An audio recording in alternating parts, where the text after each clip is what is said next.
ಶ್ಲೋಕ 14, 17 ಬುಕ್ಕ 18.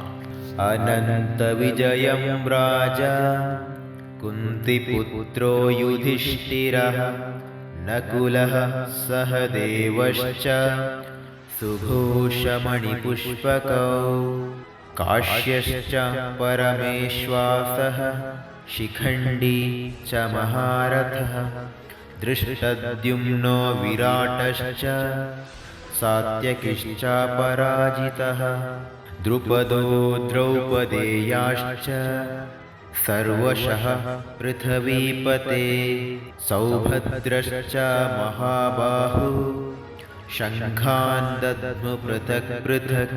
ಪಾಂಡವರನ್ನ ಕಡೆಡ್ದು ಶ್ರೀಕೃಷ್ಣೆ ಅರ್ಜುನೇ ಬುಕ್ಕ ಭೀಮನ ಶಂಖದ ಪುದರ ಪನ್ನೆಡ್ದು ಬುಕ್ಕ ಬಾಕಿದಕ್ಲಿನ ಶಂಖದ ಉದ್ಘೋಷಣದ ಪರಿಚಯ ಮಲ್ಪೇರು.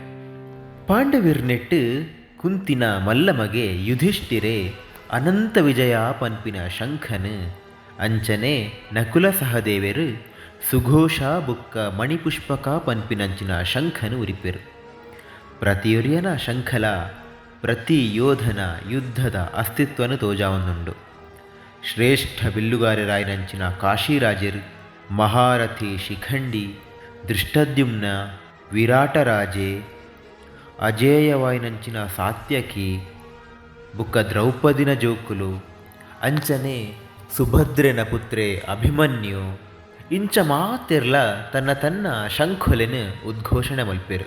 ಈ ಮೂಜಿ ಶ್ಲೋಕಡ್ಲ ಪ್ರತಿಯೊರಿಲ ತನ್ನ ಕರ್ತವ್ಯದ ಗೆಲ್ಮೆಗು ಅಕ್ಲೆನ್ನವೇ ಆಯಿನಂಚಿನ ವಿಶೇಷ ಶಂಖೊಲೆನು ಉರಿಪುನಂಚಿನ ಸನ್ನಿವೇಶ ಈ ಶ್ಲೋಕಲೆಡು ಬರ್ಪಡು.